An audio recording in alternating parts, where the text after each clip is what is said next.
The moment I stepped into that courtroom, my daughter Melissa let out a nervous giggle. My son-in-law, Gregory, just shook his head like I was a pathetic joke. But then the judge looked up. He went white as a sheet. His gavel slipped from his trembling hand as he whispered one name, a name nobody in that room knew. The scalpel. He was staring right at me. My family thought they were putting a senile old man in a cage. They had no idea they had just declared war on a ghost. It began, as these things often do, with an insult I was meant to ignore. It was a Sunday dinner. I was sitting at the far end of a polished mahogany table, a piece of furniture so long it could have been a landing strip. My daughter Melissa and her husband, Gregory Greg Walsh, were holding court in their sprawling Los Angeles mansion. The infinity pool is non-negotiable, Greg, Melissa said, her voice sharp. It has to look seamless, like it's pouring right into the canyon. As Greg, a man whose custom-made suits always seemed one size too tight, didn't look up from his phone. Whatever you want, baby. As soon as this high closes, you can have a pool filled with champagne. He was bragging, broadcasting his success. It's a guaranteed 9-figure play. They were talking through me, discussing pool contractors Greg's 9-figure deal and Melissa's upcoming charity gala as if I were a piece of furniture, an old armchair they had inherited and didn't know where to put. I am Nathaniel Price, 71 years old, and I was invisible. Ever since Isabel, my wife, passed away 10 years ago, I had done what I thought was the right thing. I sold our large family home in Connecticut, a place filled with too many memories, and I bought the guest house tucked away on this massive property. I wanted to be close to my only daughter, Isabel's only child. I thought it was what she would have wanted. My grandson, Tyler, who was 16, seemed to be the only one who recognized my presence. He looked down the long table. Grandpa, my playoff game is next week. You want to come? We're playing Palisades. Before I could open my mouth, Greg cut him off. His voice slick with casual dismissal. He didn't even bother to look at me. Tyler, don't bother your grandfather. He needs his rest. He's old. Melissa. My daughter giggled. It was a light, airy sound, but it cut deeper than a knife. He's right, honey. Just let him be. He's probably tired just from sitting there. They decided for me. They diagnosed my energy levels, my desires, my entire existence without a single glance in my direction. I said nothing. I just looked down at the intricate pattern on my plate where a piece of asparagus had gone cold. They had turned me into a ghost in my own life. And the worst part was I had let them. I had mistaken my silence for patience. I saw now it was just permission. 3 days later, a sharp knock hit the door of my guest house. It was Greg. This was a rare event. He avoided my small house as if it carried a plague, probably because it lacked gold-plated fixtures.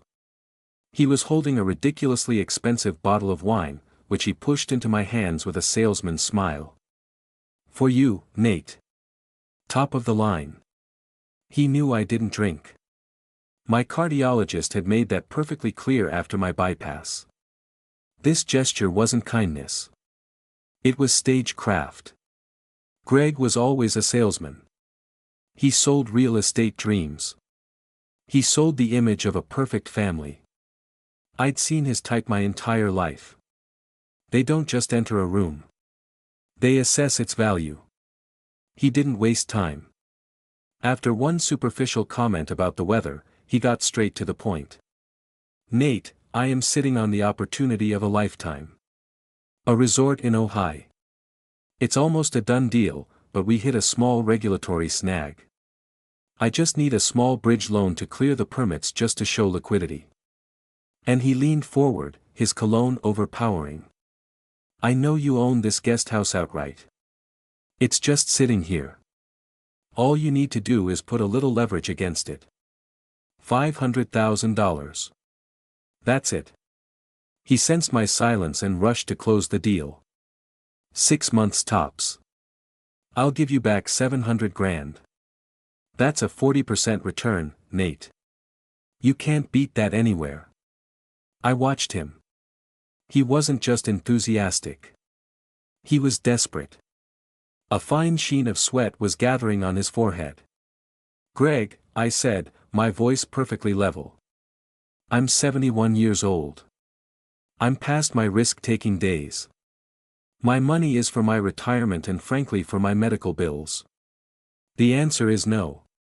The change was immediate. It was as if a mask had been ripped away. The smile vanished, replaced by a cold reptilian fury. Unbelievable, he hissed. Just unbelievable. After everything we do for you, you live here on our land rent-free.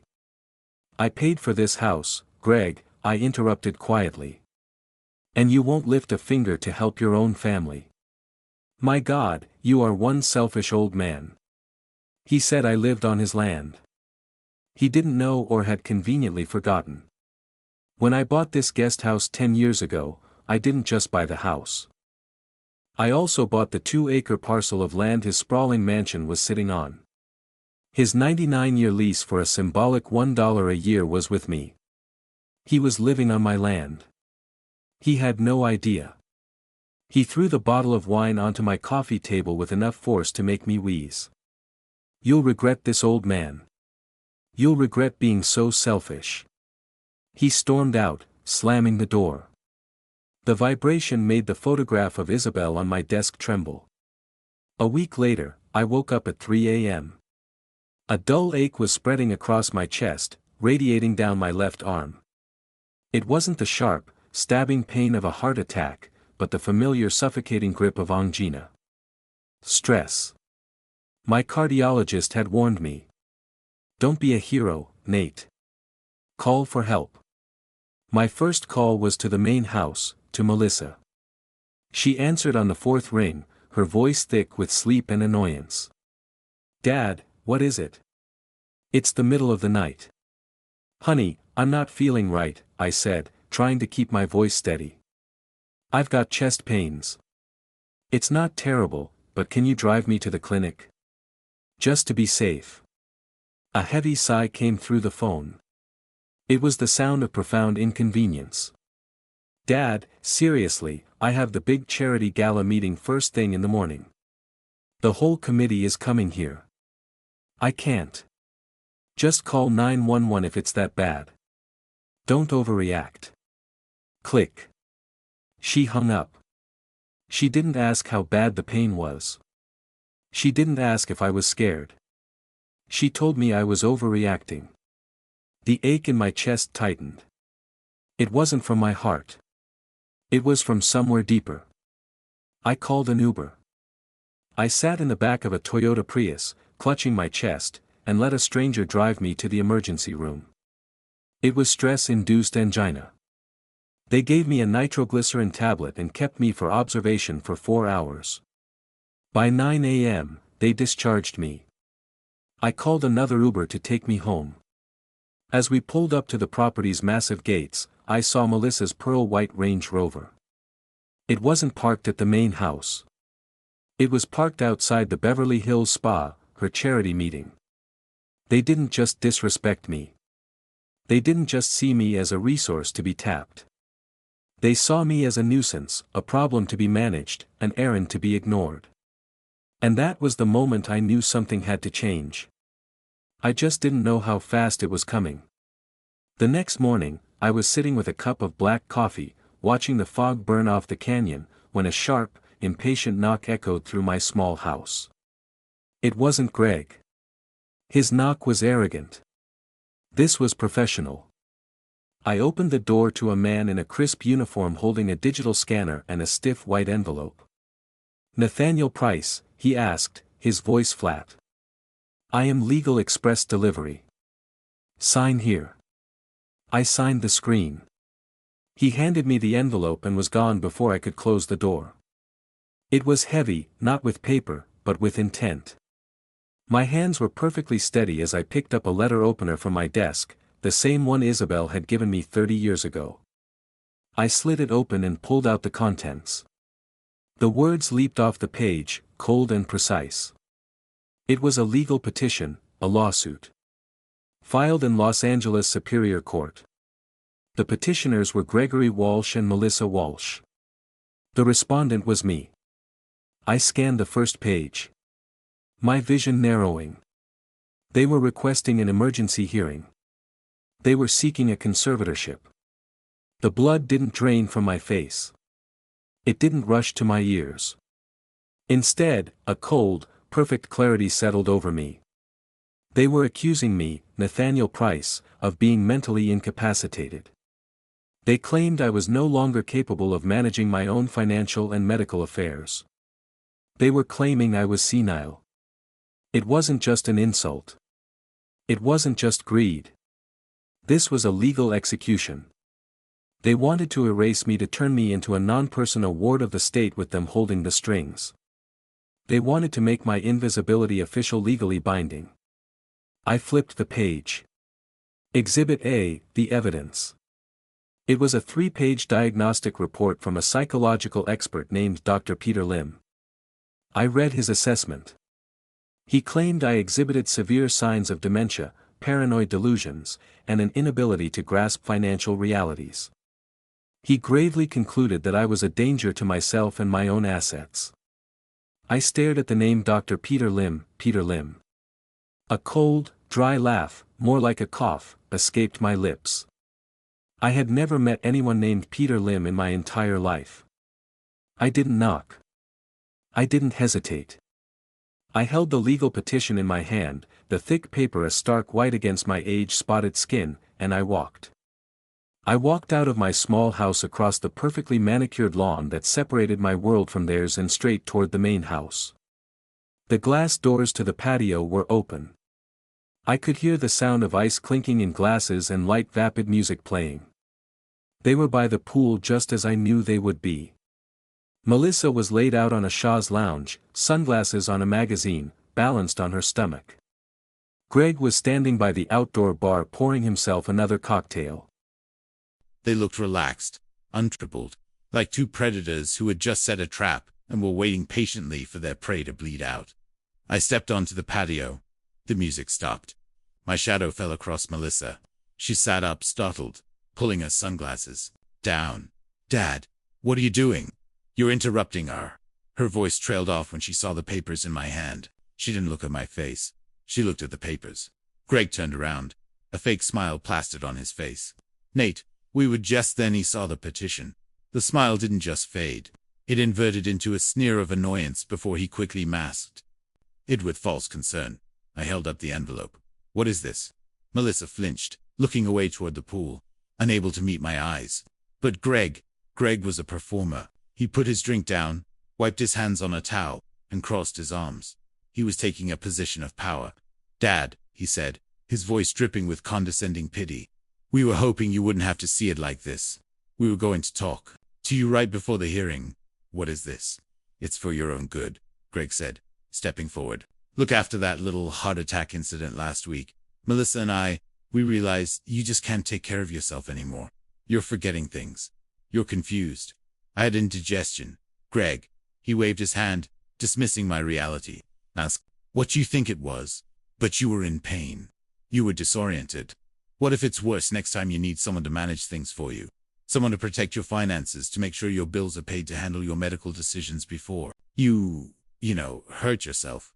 He was gaslighting me, using the very incident they had ignored as proof of my incompetence. I looked at my daughter. "Melissa, this is what you want. You're signing a paper that says your own father is insane." She finally looked at me, but her eyes were cold, reflecting the bright blue of the pool water.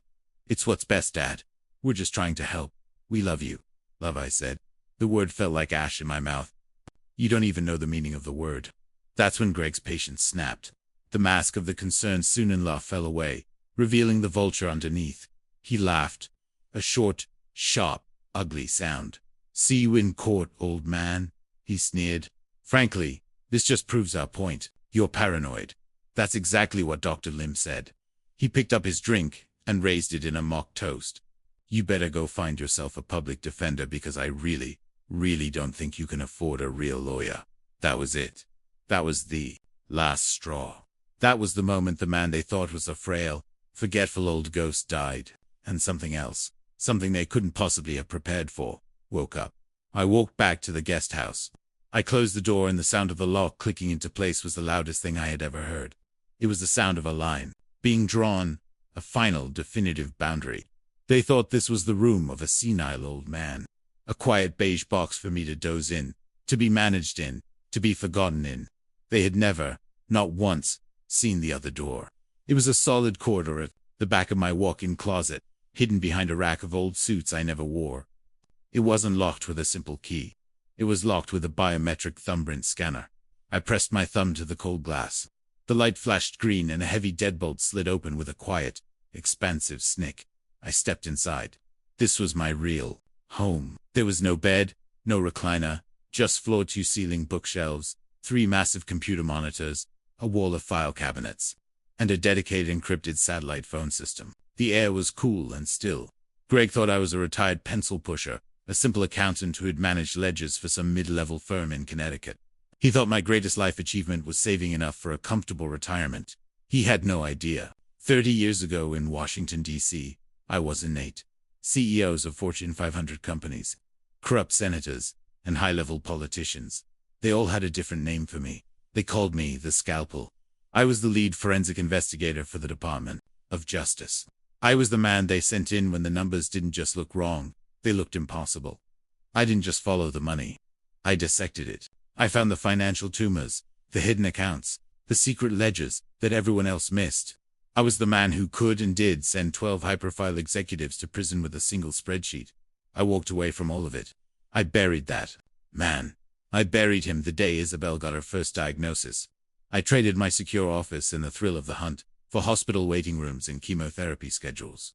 I did it without a second thought. I became a full-time husband, then a widower, then a father trying to reconnect with a daughter I barely knew, and finally, an invisible grandfather. I let the Scalpel die because my family needed Nate. Today, Gregory Walsh and my daughter just gave the Scalpel a very good reason to come out of retirement. I sat down at the console. I bypassed my normal phone line and picked up the secure receiver. My fingers didn't tremble as I dialed the 11-digit number. It was a number I hadn't used in 10 years, but one I had never ever forgotten. It rang twice. A sharp professional voice answered on the other end. Avery Hayes. Avery, I said. It's Nate Price. There was a pause, not of confusion, of shock, of recognition. Mr. Price. Her voice was suddenly breathless. My God, I thought you'd fallen off the face of the earth. My father. He asks about you all the time. He always wondered what happened to the Scalpel. I'm in Los Angeles, Avery. I need you here tomorrow. Bring your best team. The ones who know how to dig. Another pause, shorter this time.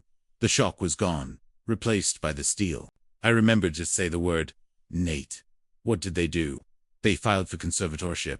I said, my voice flat. They're claiming I'm senile. They want to take control of everything. A sound came through the phone. It was a laugh. Not a humorous one, but a short, sharp bark of disbelief. They're claiming you are senile. They have no idea, do they? They have no idea who they just tried to put in a cage. Her voice was all business now. Understood. Scalpel, I'm on my way. Just tell me, where do you want me to make the first cut? Avery Hayes arrived at 10 a.m. sharp. She didn't look like a high-powered Los Angeles attorney. There was no flashy car, no thousand handbag. She wore a simple dark pantsuit. Her hair was pulled back into a severe bun, and her eyes were the color of cold steel. She carried a single slim briefcase. She was the exact opposite of Gregory Walsh. She was substance, not style. She was her father's daughter. She didn't waste time on pleasantries. She stepped into my hidden office, her eyes sweeping the room once, taking in the servers, the monitors, the locked file cabinets. She gave a single appreciative nod. They really have no idea, do they? She said. It wasn't a question. They think I'm a confused old man, I replied, sliding the petition across my desk. They've provided that proof. Exhibit A, a Dr. Peter Lim. Avery picked up the document. She didn't read the whole thing. Her eyes just scanned the name and the signature. Dr. Peter Lim. Psychological evaluation. Got it. She snapped her briefcase open, produced a tablet, and tapped the name into a secure database. Give me 3 hours, she said. Take 2, I replied. She smiled, a thin, sharp smile. that didn't reach her eyes. "I'll call you in one." She left as quietly as she arrived. For the next hour, I didn't just wait. I began my own work. I started mapping out the financial architecture of Walsh Holdings, GP, and the other LLCs I knew he'd created. I was building the skeleton. Avery was going to bring me the flesh. My secure line buzzed exactly 58 minutes later. I picked it up. "Nate, Avery, that was fast." "It wasn't hard," she replied, her voice crisp, digital, and devoid of emotion. "When they're this sloppy, the threads are just lying on the floor waiting to be pulled." "Nate, you're not going to believe this. Try me." "Okay, first, Dr. Peter Lim is not a psychologist." I waited. "He's not a psychiatrist. He's not a neurologist. He's not even a general practitioner." I could feel the butt coming. "What is he, Avery?" "He's a dentist." I let the word hang in the air. A dentist. A man who scrapes plaque and fills cavities. A man who had signed a legal document declaring me mentally incompetent. The sheer naked arrogance of it was breathtaking. "A dentist?" I repeated, my voice flat. "Or he was a dentist," Avery echoed. "The California Dental Board revoked his license 5 years ago permanently." Now we were getting somewhere. This was the first real piece for what? "Take your pick," she said. I could hear her typing. Massive insurance fraud, billing for non-existent surgeries, and his specialty, illegally prescribing opioids. Thousands of pills. He was running a pill mill out of a strip mall in Rita. So Greg hadn't found an expert who could be bribed. He had found a criminal, a disgraced, disbarred, professional desperate for money, and already compromised. A man with nothing left to lose.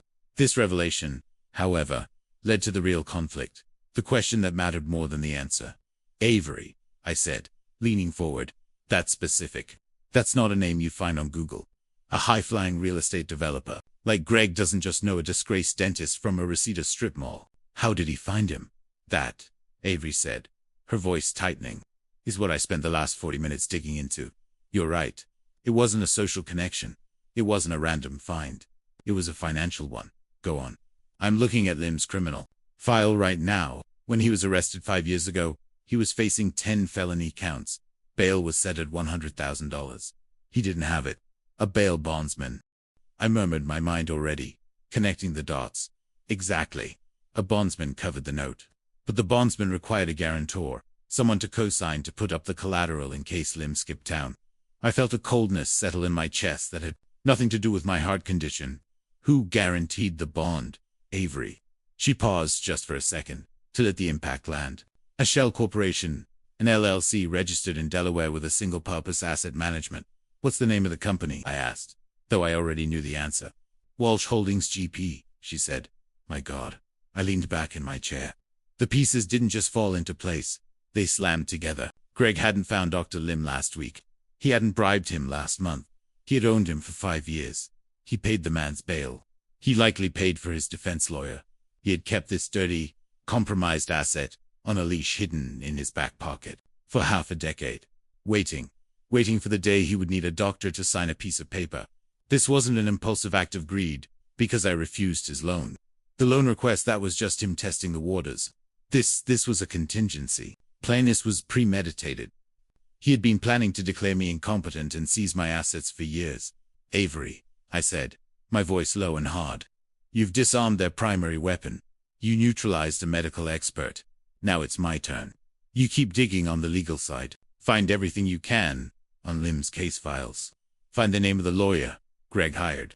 I'll handle the numbers." She nodded, already on her way out the door. "Be careful, scalpel." "They should have been," I replied. I closed the door to my office, the world shrinking to the glow of my 3 monitors. This was where I lived, not in the quiet guest house, but here inside the data. Greg thought I was a relic. He thought finance in my day was done on paper ledgers, with green visors. He had no concept of what I was. I was a digital ghost, and I was about to haunt every server he had ever touched. I started with the company that paid Lim's bail, Walsh Holdings GP. It was a Delaware LLC, of course, anonymous, shielded. Greg was sloppy, but he wasn't stupid. He knew the basics of asset protection. He had layered his corporate structure. Walsh Holdings was owned by Highcrest Properties LLC, which was in turn owned by the Walsh Family Trust. A nice little nesting doll of legal entities designed to make it impossible to see who really owned what. But he made an amateur's mistake, a critical, fatal error. He was arrogant. He was in a hurry, and he was cheap. To register all these different LLCs, to file the paperwork with the Secretary of State in Delaware and California, to set up the bank accounts. He used the same personal email address for every single one. It was an old address, a burner he probably thought was clever. GregWalshHotmail.com. An account he likely hadn't logged into for years. An account he thought was long dead and buried. He didn't know that old email servers never truly delete anything. I didn't need to hack his email. That would be illegal. And I was going to do this by the book.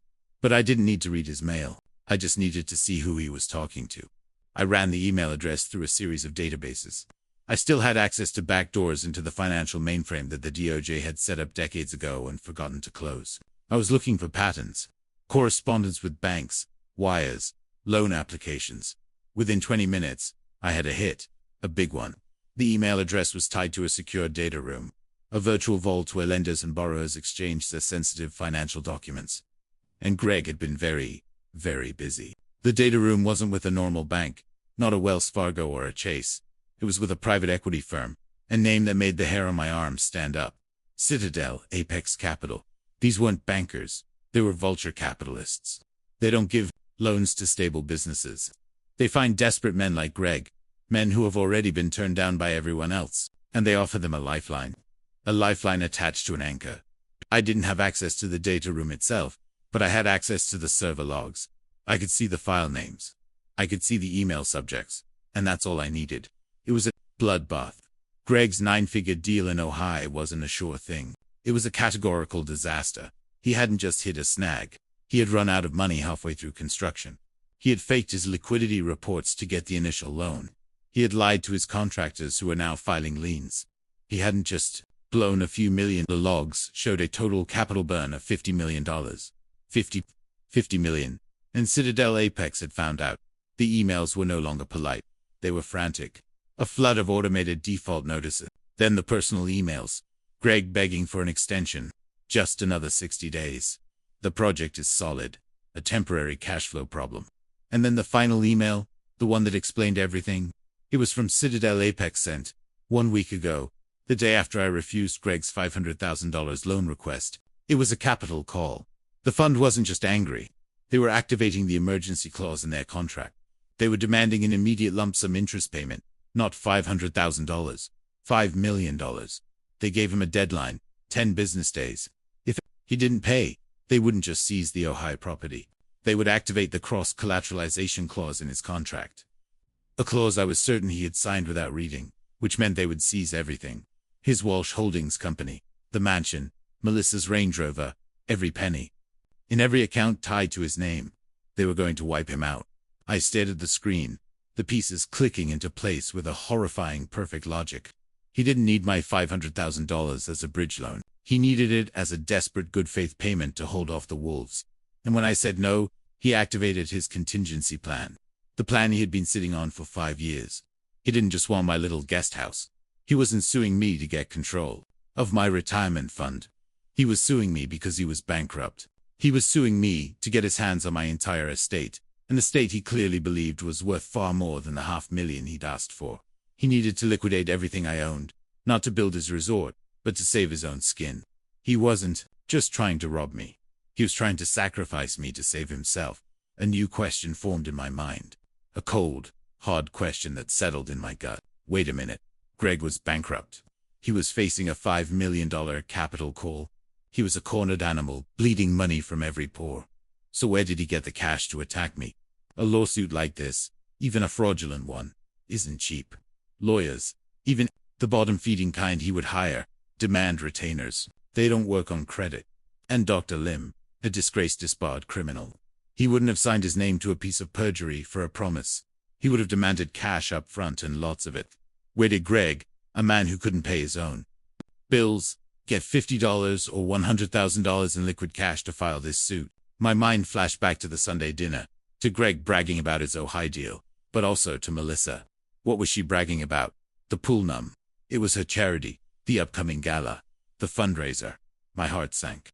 When Isabel died, I took a portion of the money from the sale of our Connecticut home, several $1 million, and placed it into a charitable trust.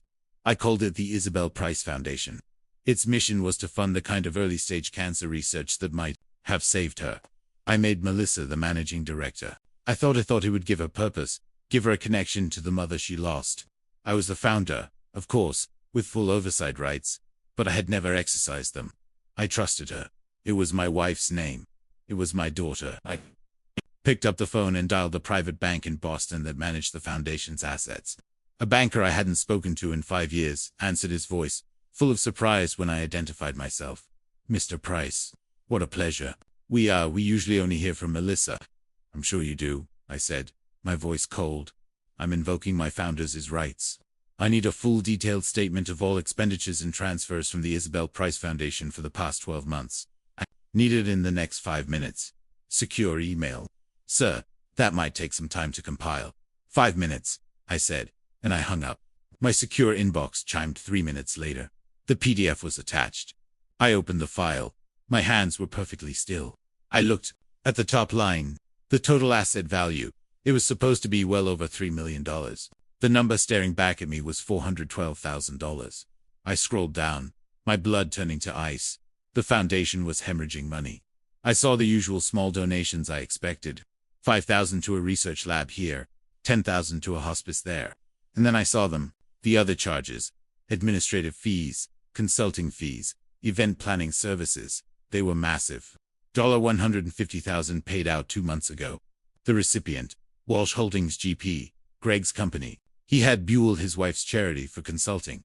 Another charge, $80,000 for gala planning services. The vendor was listed as LA Premier Events LLC. It took me less than 60 seconds to run the name. It was a shell company registered 3 months ago. Its corporate address was a P.O. box in Van NY, and the sole proprietor listed on the filing, Gregory Walsh. He was paying himself $80,000 to plan his own party. But the final devastating soul-crushing piece of evidence wasn't in the line items. It was in the proof of payment. I clicked on the links to the scanned checks. The bank provided them for all transactions over $20,000. The check for $150,000 to Walsh Holdings. The check for $80,000 to LA Premier Events. I looked at the signature line, the elegant flowing signature authorizing the transfers. It wasn't Greg, it was Melissa Walsh. I closed my eyes. I had prepared myself for Greg's corruption. He was a snake and snakes bite. It's their nature. I had even in some part of my heart prepared to find that Melissa was weak, foolish, manipulated, that Greg had tricked her or bullied her into it. But this wasn't weakness. This was active partnership. This was complicity. These were her signatures, clear as day. She wasn't just being manipulated. She was an active participant in the looting of her own mother's legacy. She was stealing money meant for cancer patients. Stealing it from a fund named after her mother. And she was using that stolen money to what? To fund her husband's collapsing fantasy. No, it was worse. I looked at the dates. The first major transfer was 6 weeks ago. The second was 3 weeks ago. This was the seed money. This was the money they were using to pay the lawyers to have me declared insane. They weren't just robbing me. They were using Isabel's memory to finance the execution of her husband.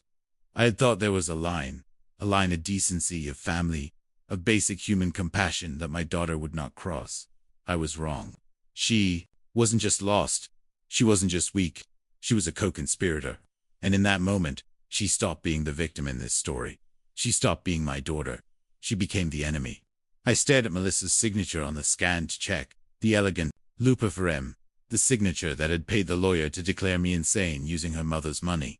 In that moment, the grief I felt, the shock, the profound sadness, it didn't just fade, it evaporated. It was replaced by something else, something cold, sharp, and perfectly clear. The scalpel was back in surgery. I picked up the secure line. Avery, she answered on the first ring. Nate, I'm already digging into the law firm they hired. They're bottom feeders, but they're known for it. Doesn't matter. I cut her off. My voice sounded different even to me. It was flat, hard, like polished steel. Change of plans, Avery. What? What change of plans? We are no longer on defense, I said. We are not going to disprove their case. We are going to end them. We are going to rip this entire thing apart. Root and stem. I am done. There was a silence. On the line. Nate, she said, what did you find? My daughter's signature on checks from my wife's foundation. They used Isabel's money to finance this attack. My God, Nate, save your sympathy, I said. I need data. You found the vulture fund he's in bed with? The one that's about to wipe him out? I need their name now. I heard the rapid, precise click of her keyboard. He's in default to a fund called Citadel Apex Capital. Nate, these guys are monsters. They don't negotiate. They just liquidate. I know exactly who they are, I said, and for the first time in a decade, a cold, thin smile touched my lips. Citadel Apex Capital. I wasn't just familiar with the name. I was familiar with the man who built it from scratch. Jim Callahan. Avery didn't know.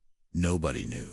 30 years ago, back in Washington, D.C., Jim Callahan was just a brash, arrogant young trader who had gotten himself tangled up in the Enright Corporation scandal. The SEC was going to indict him. They were going to charge him with conspiracy and throw him in federal prison for 20 years. They were convinced he was part of the fraud. They were wrong. He was greedy. Yes. Arrogant. Absolutely.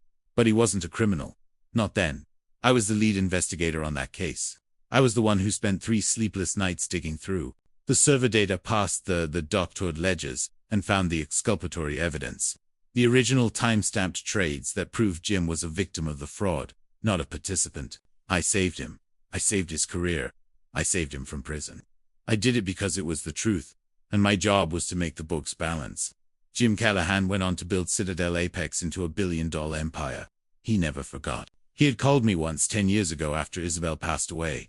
His voice was quiet. Nate, he'd said, I know what you did for me. If you ever need anything, a new life, a new career, a blank check, you just call. I never called until today. Avery, I said, my voice, all business. I'm going to handle Citadel Apex. I need you to do something else immediately. I need you to draft a writ of seizure. A writ. On what grounds? We don't have a judgment. Nate, you will, I said. I switched lines, my fingers already dialing a number I knew by heart. A private direct line to Jim Callahan's personal office. His assistant tried to block me. Mr. Callahan is in a board meeting. Tell him the scalpel is on the line, I said. Tell him it's about Enright. I was on hold for less than 3 seconds. Nate, his voice was booming, confident, but held a trace of fear. The fear of a ghost from the past. Nate writes, Is everything okay? Hello, Jim, I said. It's been a long time. I'm not calling about the old days. I'm calling to cash in my chip. Silence. Then one word. Name it. You have a loan out to a man named Gregory Walsh. A project in Ohio. He's in default. He's bankrupt. Walsh, I heard him typing. Yeah, a $50 million disaster. My team is moving to seize his assets on Monday. The man's a fool. I don't want you to seize his assets, Jim. I want you to sell me the debt. All of it. The note, the collateral, the default, everything. Sell it to you, Nate. It's toxic paper. I'm not buying it as an investment. I said, I want to be his sole creditor. I will wire the full outstanding principal, the $5 million right now from a blind trust. No paper trail back to me, just a quiet transfer of ownership. He was smart. He didn't ask why. You want to be the monster, Nate? Fine. You saved my life. It's the least I can do. He barked orders to someone off phone. My lawyers will execute the transfer. It'll be done in an hour. The debt is yours. Thank you, Jim. No, Nate, he said, his voice deadly serious. Thank you. Good hunting. I hung up. I called Avery back. It's done, I said. Citadel Apex no longer holds the note. I do, Avery gasped. I could hear her sharp intake of breath. Nate, you bought his debt. You're his bank. I'm his nightmare, I corrected. Now, finish drafting that writ of seizure. He is in default on a $5 million loan.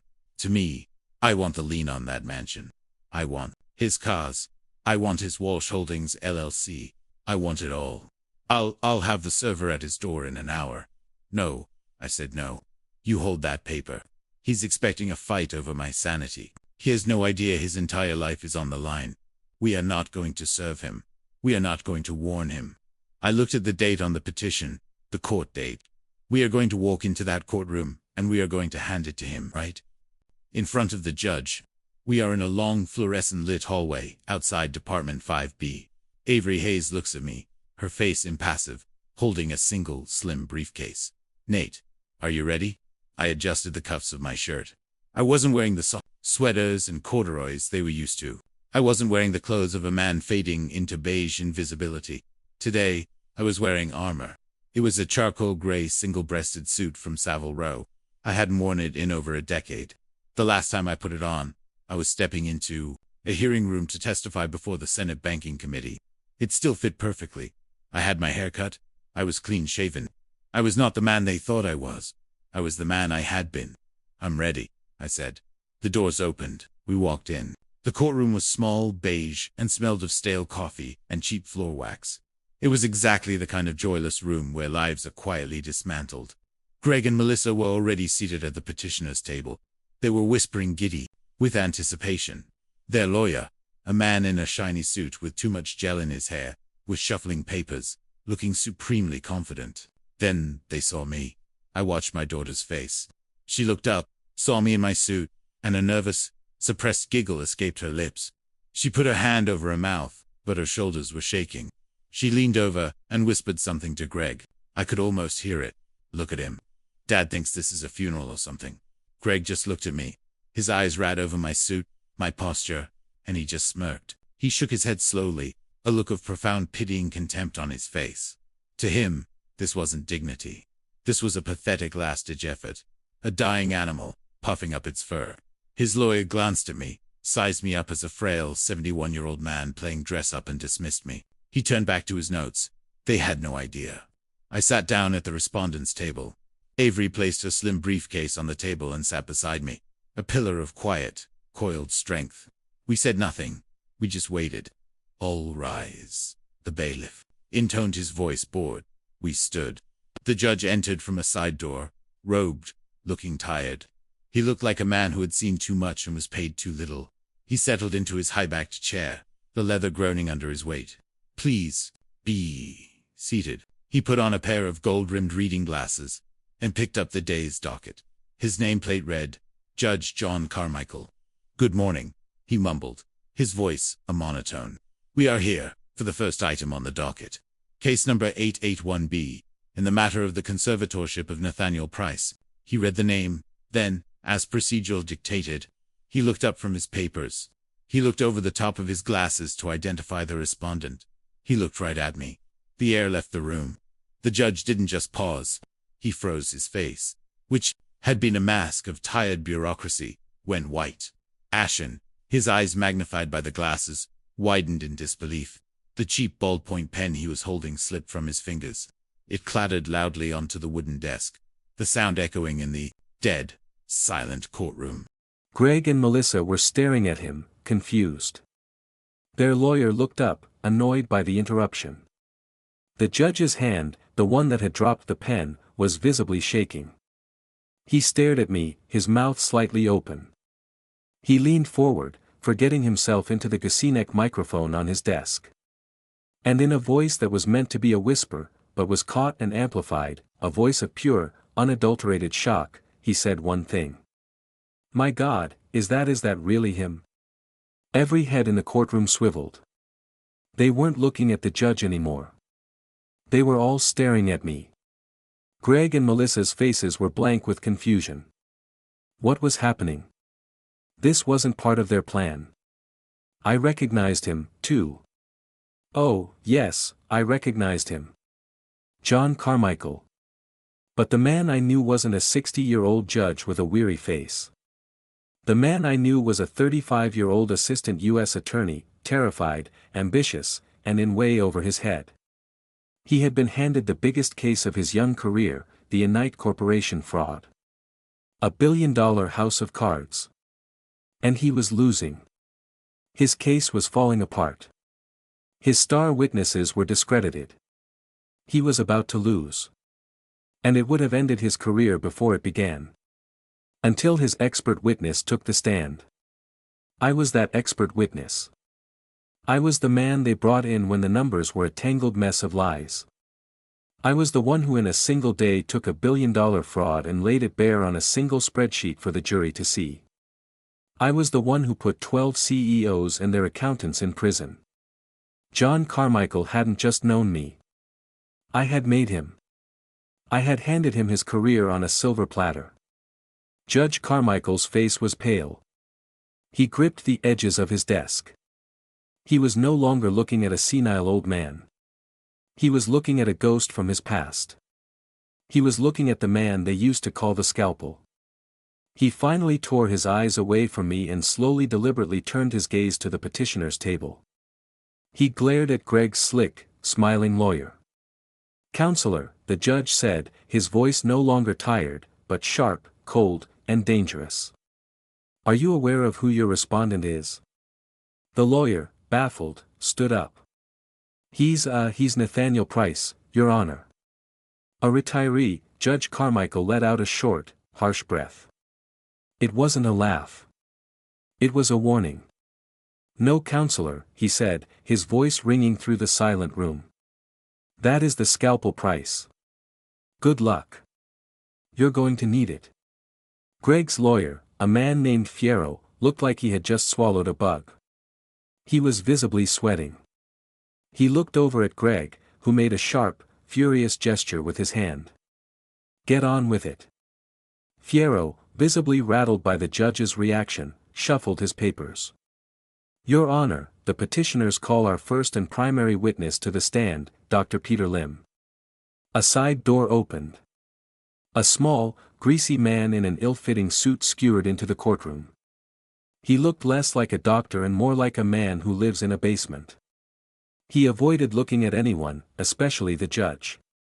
He took the stand, his hand trembling as he was sworn in. Fierro, trying to regain his footing, began. "Dr. Lim, did you have occasion to evaluate the respondent, Nathaniel Price?" "I did," Lim said, his voice oily and rehearsed. He was reading from a script. "I conducted a full psychological workup." "And what were your findings?" Dr. Cutlim put on a pair of smudged glasses. "Mr. Price presented with severe signs of cognitive decline. His short-term memory is frankly non-existent. He exhibits classic symptoms of paranoid delusion, particularly concerning his family's finances and their intentions toward him." I sat perfectly still. He was describing the man they wanted me to be. "In your professional opinion, Dr. Timu," Fierro pushed on, "is Mr. Price capable of managing his own affairs?" "Absolutely not," Lim said, shaking his head with faux sadness. "He is a danger to himself and his own assets. He requires immediate full-time supervision." Fierro smiled, a weak, triumphant little smile. "Thank you, Doctor, your witness." He sat down, looking relieved. Avery Hayes stood up. She didn't have a stack of papers. She didn't have a laptop. She held a single piece of paper as she walked slowly toward the witness box. The courtroom was silent. "Good morning, Dr. Lim," she said. Her voice was polite, quiet, but it cut through the room like a scalpel. "Or perhaps I should call you Mr. Lim." "It is Mr., isn't it?" Lim blinked, confused. It's Doctor." "Is it Your Honor?" "I have no record of Mr. Lim being a licensed psychologist or a psychiatrist or a neurologist." She turned back to him. "Mr. Lim. What kind of doctor are you?" I have a medical background," he stammered, looking at Fierro for help. Fierro jumped up. "Objection. Relevance. This is character." Overruled. Judge Carmichael snapped, his eyes fixed on Lim. "Sit down, counselor. The witness will answer the question. What is your medical background, Mr. Lim?" Lim swallowed. I was a dentist." A murmur went through the court. Greg's face was white. "A dentist," Avery repeated, letting the word hang in the air. "Or to be more accurate, a former dentist. Isn't that right, Mr. Lim?" I'm retired," he lied. "Retired?" Avery's voice was sharp. "Or was your license to practice dentistry permanently revoked by the state of California in 2019? Lim started to shake. That's not, it's a public record, Mr. Lim," Avery continued, relentless.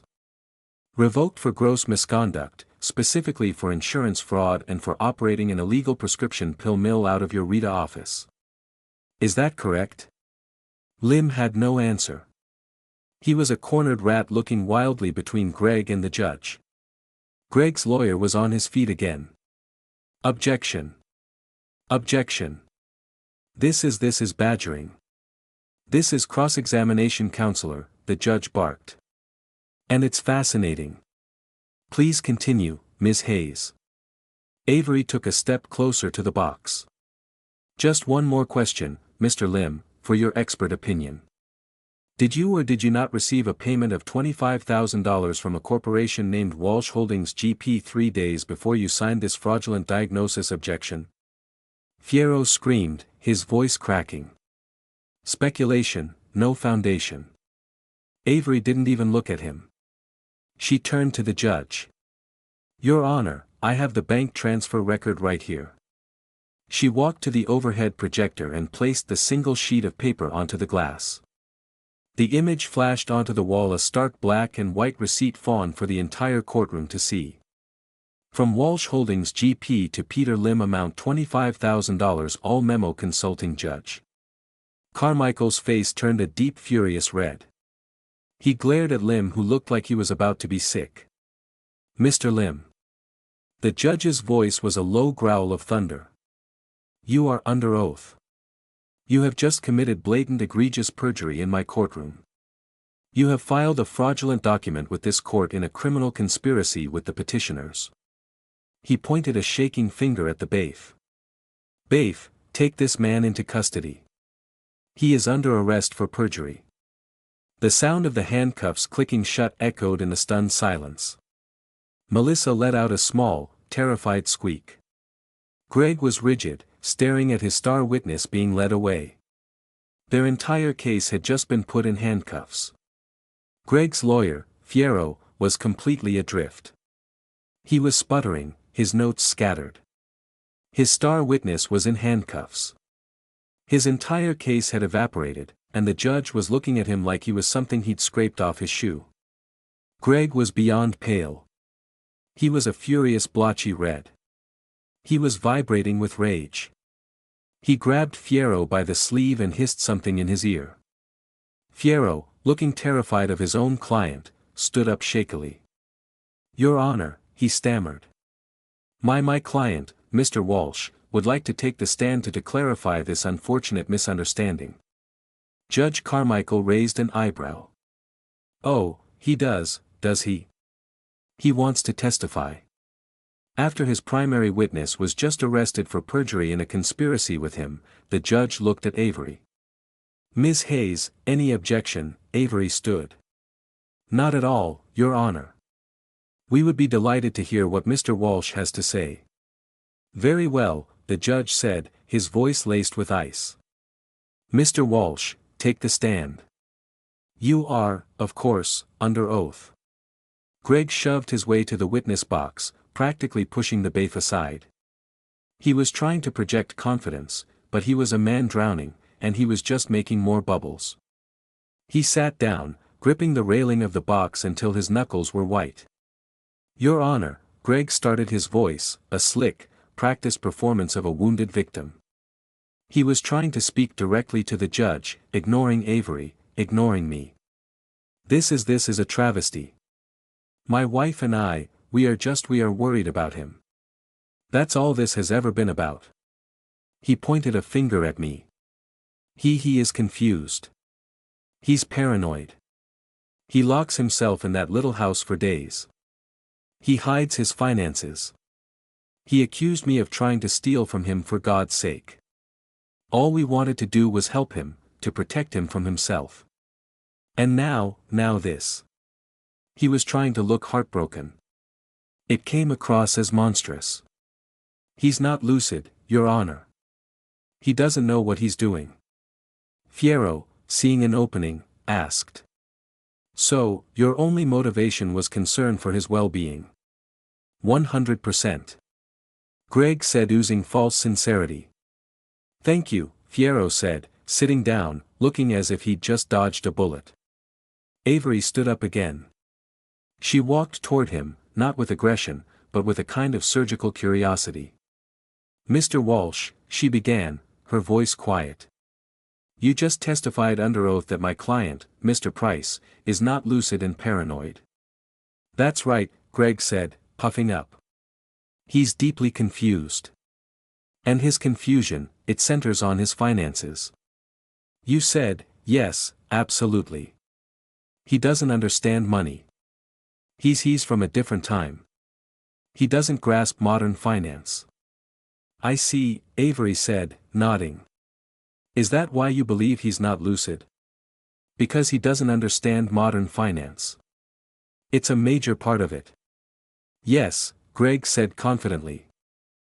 So, when you approached him 2 weeks ago and asked him to give you $500,000, you were what? Testing his lucidity. Greg's face tightened.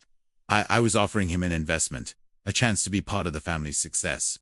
You asked a man you believed, to be confused and paranoid, for $500,000. Avery asked, her voice still mild.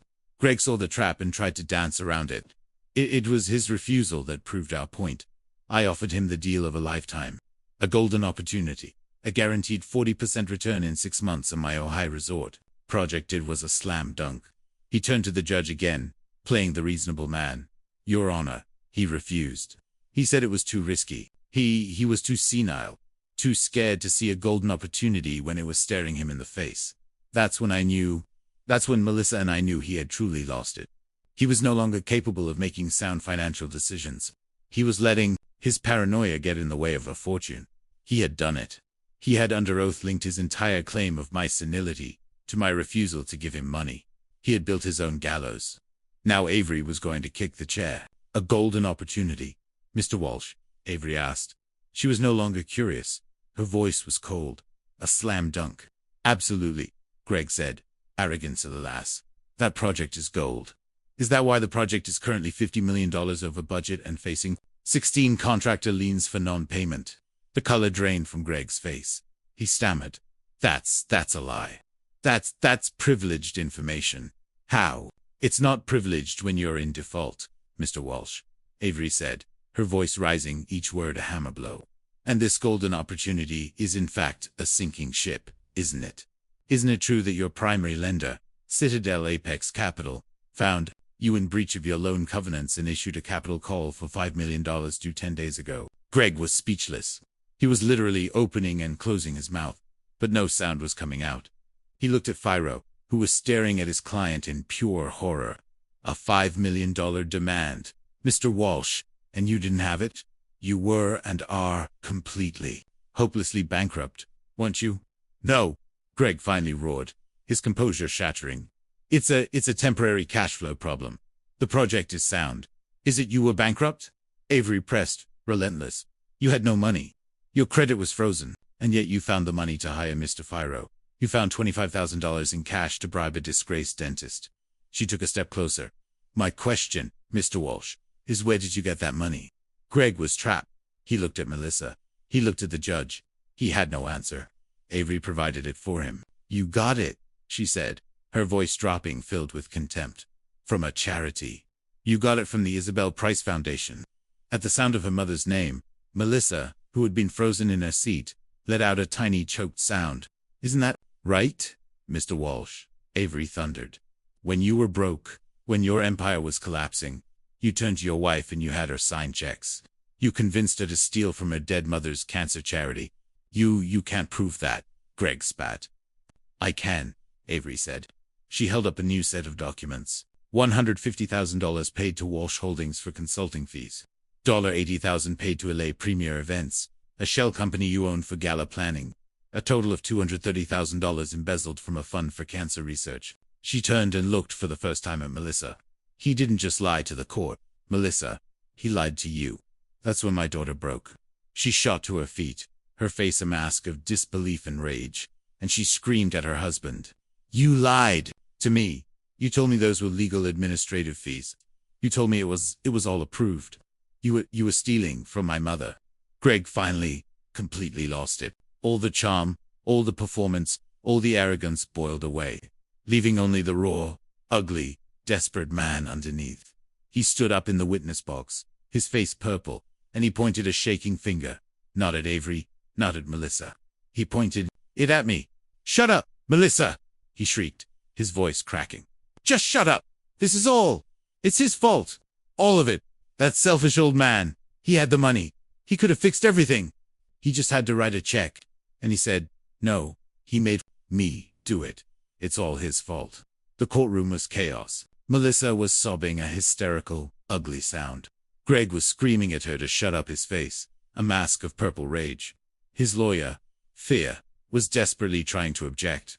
But Judge Carmichael just waved him into silence. His face, a thundercloud. He banged his gavel, the sound cracking through the room like a gunshot. Silence. He roared, Mr. Walsh, you will sit down and be silent, or I will have you held in contempt. Madame, control yourself. Greg collapsed back into his chair, breathing hard. Melissa sank down, her sobs turning into choked wet gasps. The room was deathly quiet, the only sound the click of the Bape's radio. Judge Carmichael's eyes, cold and furious, swiveled from the wreckage of the petitioner's table to me. He stared at me for a long moment. The anger in his face softened, replaced by something else. Respect, and a deep, profound curiosity. Mr. Price, he said, his voice now calm, but carrying the full authority of the bench. Your opponents have made their case, such as it was. He gestured to Greg. He has just confessed, under oath, to a litany of financial crimes. But the petition is still before me. Do you have anything you wish to say in your defense, regarding your own competency? I rose to my feet. Slowly, I didn't lean on the table. I didn't waver. I stood straight, my hands clasped loosely behind my back. The room was so quiet, I could hear the hum of the fluorescent lights. I looked at Greg, I looked at Melissa, and then I looked at the judge. Thank you, Your Honor, I said, my voice clear and strong. It echoed in the small room. But I'm not here today to argue about my sanity. I am not here to defend myself. My competency is not in question. My record speaks for itself. I paused, letting the words land. No, Your Honor, I continued. I didn't come here today to be a respondent. I came here to file a criminal complaint. Firo leaped to his feet. Objection. This is theater. This is not the proper venue. Sit down, Counselor. Carmichael roared. You opened this door. You brought this man into my court, accusing him of delusion. The court will hear what he has to say. Proceed, Mr. Price. I turned my gaze to Greg. He was staring at me, his eyes wide with a new dawning horror. Mr. Walsh has just confessed to part of it, I said, my voice flat, like an anatomist describing a corpse. He confessed to embezzling $230,000 from a charitable foundation. My wife's foundation, the Isabel Price Foundation. I then turned my gaze slowly, deliberately, to my daughter. She, who was watching me, her face streaked with tears and mascara, her eyes pleading. But he didn't act alone, I said, holding a gaze. He couldn't. He needed a signature. He needed the signature of the foundation's director. I looked back at the judge. And you, Melissa daughter, you signed the checks. You knowingly and with full intent looted your own mother's legacy to fund your husband's lifestyle and to finance this pathetic attempt to seize my assets. Melissa let out a wail, a sound of pure animal despair. No, I didn't know. He told me. You signed them, I stated, cutting her off. It was not an accusation. It was a fact. Greg, seeing his wife crumble, found a new surge of desperate, cornered animal bravado. He stood up, knocking his chair over. He laughed. It was a high-pitched, hysterical, ugly sound. You can't do anything to me, he shrieked, pointing at me. You're a nobody. You've got nothing. You think you can what? File a complaint? It's my word against hers. And you're just a sad, senile old man. You're living in a guest house. A guest house. You're broke. You have nothing. You are nothing. His voice was cracking, but he was triumphant. He believed it. He believed. I was powerless. He believed the money was gone, that I had nothing left but my suit. I just waited. I let his voice echo and die. I let the silence return. I let him stand there panting a failed king on a stage of his own making. Then I smiled, a thin, cold smile. Ah, I said, my voice quiet. About that, I turned my head and gave a single slight nod to Avery Hayes. She stood. She said nothing. She reached into a slim briefcase and removed a single thick stack of documents bound with a blue legal cover. She did not hand it to the judge. She did not hand it to me. She walked across the aisle straight to the petitioner's table and placed the document on the table directly in front of Gregory Walsh. What? What is this? Greg stammered, looking at the ominous blue cover. That, Mr. Walsh, Avery said, her voice clear and ringing, is an emergency notice of foreclosure and seizure. Greg's lawyer snatched the paper. His eyes scanned the first page. His face, which had been pale, turned the color of ash. This is impossible, Fira whispered, looking at Avery. This is from Citadel Apex Capital. But that's not the date. Greg snatched the paper from his lawyer. What is it? It seems you're a little behind on the news, Greg, I said, my voice conversational. You were quite right. You defaulted on your $5 million loan to Citadel Apex. They were, as you know, preparing to seize all your assets. A terrible shame. Greg was staring at the paper, his hands shaking so violently he could barely read. This says the debt was sold. Yes, it was. I said they were very motivated to sell. It was, as he said, toxic paper. And when you couldn't pay them, I stepped in. I bought that debt, Greg. All of it. The note, the loan, the collateral, everything. I took a step forward. You defaulted on your loan, Greg, but you didn't default on Citadel Apex. You defaulted on me. I let that sink in. I watched the last traces of color drain from his face as the blood freezing, souls, shattering reality of his situation landed. And I continued, I'm not as patient as Jim Callahan. I am not offering an extension. I am not renegotiating. I am calling the note. Effective immediately. Greg looked up at me, his mouth open, a silent scream. I pointed at the mansion he lived in. The main house is mine. I pointed at the cars he drove. The cars are mine. I pointed at the shell companies he built. Your entire Walsh Holdings empire is mine. I pointed at the very suit he was wearing. Everything you thought was yours now belongs to me. I turned back to Judge Carmichael, who was watching this entire exchange with a look of pure, unadulterable awe. Your Honor, I said, my voice ringing with finality. This pathetic conservatorship hearing is over. I made a gesture to Avery and her document. The eviction hearing begins now. Greg was finished. A man who screams his own confession in a courtroom doesn't have many legal options. After his performance, it wasn't a trial, it was a sentencing. My evidence, the evidence Avery and I had compiled, was a precise, airtight coffin, the bank transfers from Isabel's foundation, the fraudulent invoices from his shell company, the perjured testimony he suborned from Lim, and of course, the open-end shut case of bank fraud he'd been running on the OG project. It was an avalanche of paper, and every single sheet had his name on it. He tried to fight. He hired a new, even more expensive lawyer, probably with money he didn't have. They tried to argue he was under extreme duress. They tried to paint me as a vindictive, manipulative mastermind who had entrapped him. It was a pathetic defense. It was like a rat caught in a steel trap, trying to blame the cheese. The district attorney, who had taken a very keen interest in the case after Judge Carmichael's report, didn't even break a sweat. They offered him a plea deal to spare the state a trial. He refused, arrogant to the very end. He still thought he could sell his way out of it. So they took him to trial, and they buried him. I didn't have to testify.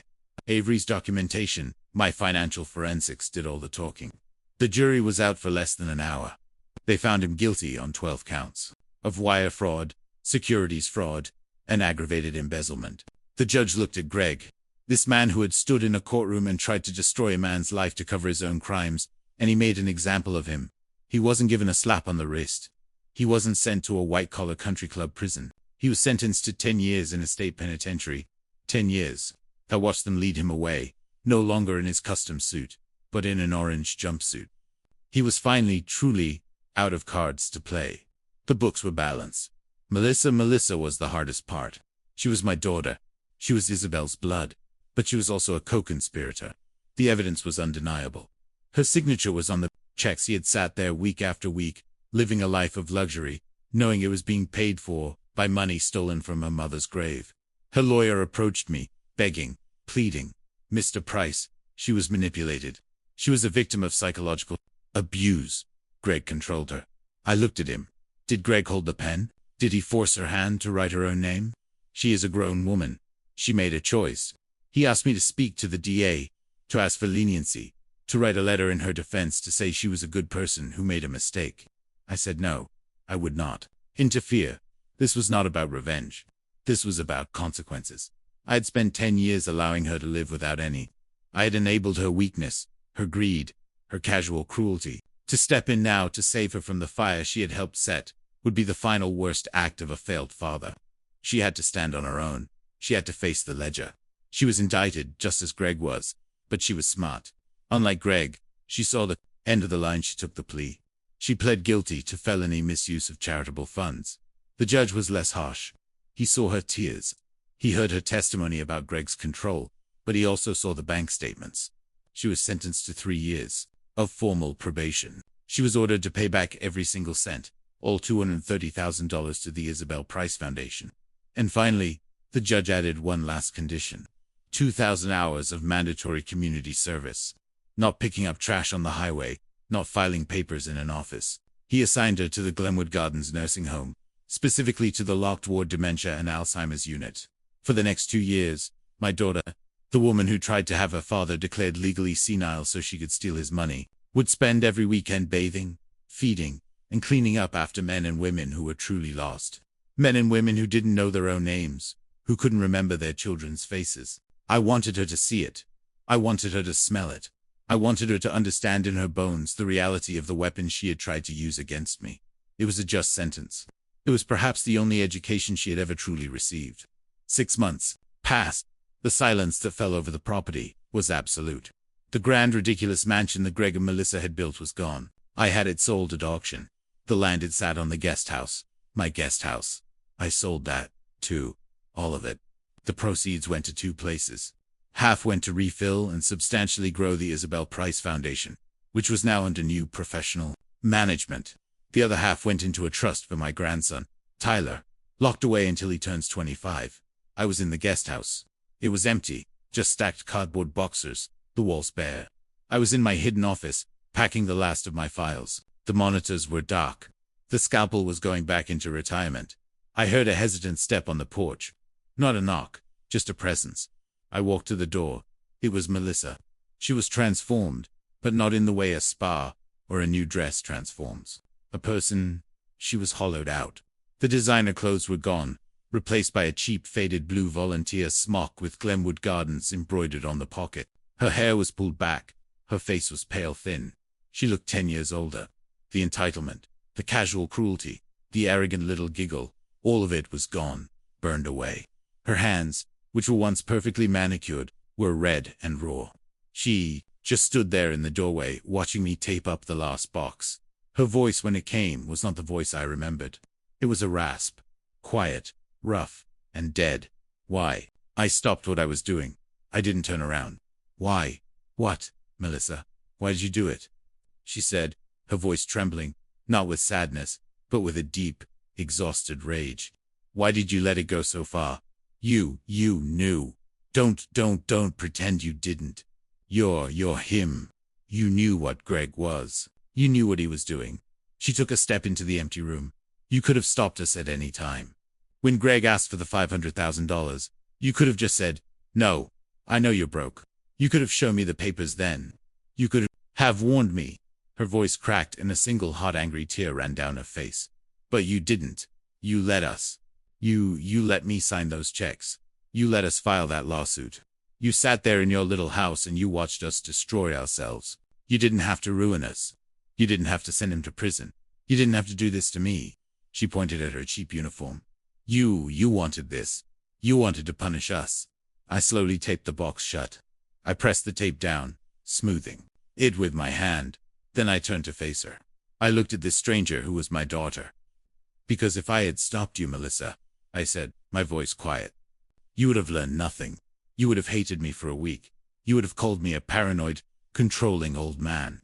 And then you would have gone right back to him. You would have believed his next lie. You would have found another way to get him the money. You would have continued to bleed your mother's foundation dry, one gala at a time. I didn't let you do anything. I just let you be who you were. I walked over to my old desk.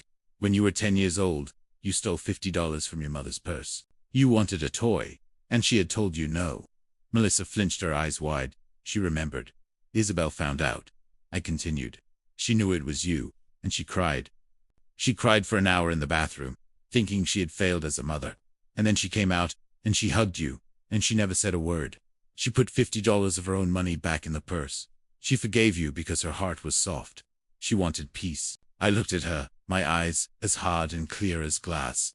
I believe in ledgers, The books must always balance.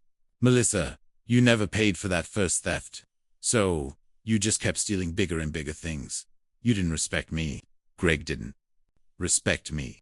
And neither of you respected the memory of your mother. You didn't just cross a line, Melissa. You erased it. You danced on her grave for a swimming pool. She had no answer. She just wept. You didn't destroy yourselves. I said, you were already destroyed. You were just bankrupt in every possible way a human can be. I just presented the bill. I picked up a single envelope from the desk. I held it out to her. This is the address of a studio apartment in Burbank. The first 3 months' rent is paid. There is a bus pass inside. After that, you are on your own. The books are clear. She took the envelope, her hand shaking. She looked at me one last time, searching for what? For her father? He was gone. She turned and walked away. I watched her go. I am 71 years old. I have retired twice in my life. The first time from my job, the second time from being an invisible, accommodating, silent old man. That day in court, I just decided to pick up the pen again. My name is Nathaniel Price, and my books are finely balanced.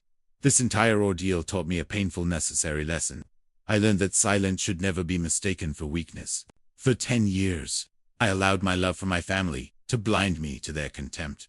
I thought patience was a virtue, but I learned that patience without firm boundaries is simply permission to be disrespected.